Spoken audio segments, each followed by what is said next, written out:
আমেরিকার অস্ত্র বাজারে বেবি ব্রহ্মসের ধাক্কা। অস্ত্র ক্রেতারা এখন ভারতমুখী।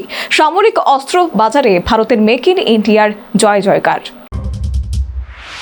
একটা সময় ছিল যখন হলিউডের জনপ্রিয় সিনেমাগুলির বাজেটের থেকেও কয়েক শতাংশ কম অর্থে মহাকাশ অভিযান করে গোটা বিশ্বকে চমকে দিয়েছিল ইসরো। আর এবার সেই আসরে ভারতের আরো এক উদ্ভাবনী সংস্থা Defence Research and Development Organisation বা ডিআরডিও।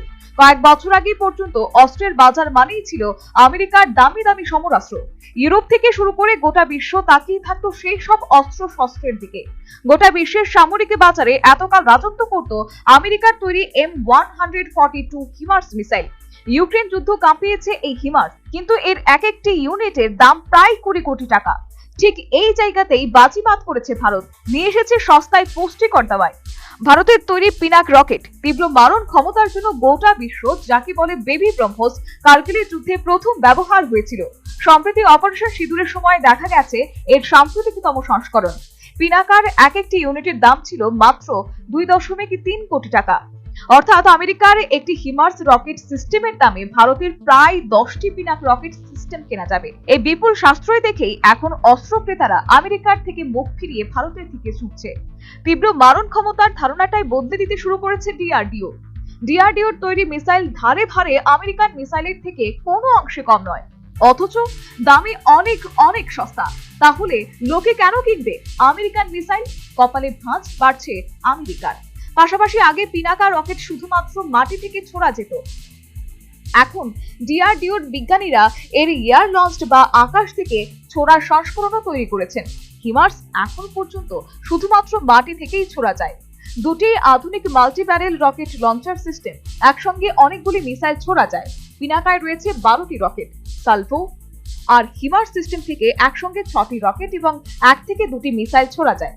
হিমার্সের রেঞ্জ সামান্য বেশি, তবে পিনাকার যেভাবে উন্নয়ন ঘটছে তাতে শীঘ্রই হিমার্সকে রেঞ্জেও পাল্লা দেবে বেবি ব্রহ্মস। যুদ্ধবিমান থেকে সহজে যেন ছোড়া যায়, এর জন্য দৈর্ঘ্য কমিয়ে 4.8 মিটার করা হয়েছে। আকাশ থেকে ছোড়ার পরে এটি বাতাসে গ্লাইড করে এগোয়। মাঝপথে এটির গতিপথ বদলানো সম্ভব। তাই শত্রুদের পক্ষে এই রকেটকে ইন্টারসেপ্ট করা অর্থাৎ মাঝ আকাশে এটিকে ধ্বংস করা প্রায় অসম্ভব। শত্রুর ট্যাঙ্ক বাহিনী গোপন ক্যাম্প বা রানওয়ে উড়িয়ে দিতে এটি এই মুহূর্তে উস্তাদ। সূত্রের খবর, ফ্রান্সের সেনাবাহিনী তাদের পুরনো রকেট সিস্টেম বদলে ভারতের এই পিনাকাকে নিতে দারুণ উৎসাহী। চলতি দশকের শেষেই ফ্রান্সের পুরনো রকেট সিস্টেমগুলিকে বসিয়ে দিয়ে তার বদলে সেই জায়গায় নিতে চলেছে পিনাক। ফ্রান্স প্রথমে আমেরিকার হিমার্সের কথাই ভেবেছিল, কিন্তু ট্রায়ালে পিনাকার নির্ভুল লক্ষ্য ভেদে দেখে এবং দাম শুনে ফরাসি সামরিক কর্তারা হতবাক হয়ে গেছেন। সস্তায় এমন মারণ ক্ষমতা সম্পন্ন অস্ত্র মেলা ভার বলে মনে করছেন তারা। অর্থাৎ অস্ত্রের বাজারে ভারত এখন মেক ইন ইন্ডিয়া রকেট হাতে বড়লোক। দেশগুলির ঘুম কেড়ে নিতে তৈরি। সামরিক বিশ্লেষকরা বলছেন, বর্তমান প্রধান সামরিক শক্তিগুলি শত্রু ভূখণ্ডে আঘাত হানতে সক্ষম স্ট্যান্ড অফ স্ট্রাইক সিস্টেমে প্রচুর বিনিয়োগ করছে, কিন্তু ভারত নীরবে ওলট পালট করে দিয়েছে আধুনিক যুদ্ধের খরচের হিসাব। এভাবে চললে আমেরিকা, রাশিয়ার মতো দেশগুলিকে তাদের ট্র্যাডিশনাল অস্ত্রগুলি নিয়ে নতুন করে ভাবতে হতে পারে। অনেকে প্রশ্ন করছেন, ভারতের তো ব্রহ্মস আছে, তবে আবার পিনাকা কেন? উত্তরটা সহজ। ব্রহ্মস হলো দানবীয় মিসাইল।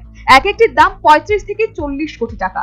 ছোটখাটো জঙ্গি ঘাঁটি বা সাধারণ ট্যাঙ্ক ওড়াতে অত দামি মিসাইল খরচ করা অনেকটা মশা মারতে কামান দাগার মতো। সেখানে পিনাকা হলো সেই কাজের নিখুঁত এবং সস্তা বিকল্প। বিথিন সরকারের রিপোর্ট, নিউজ ভ্যানগার্ড।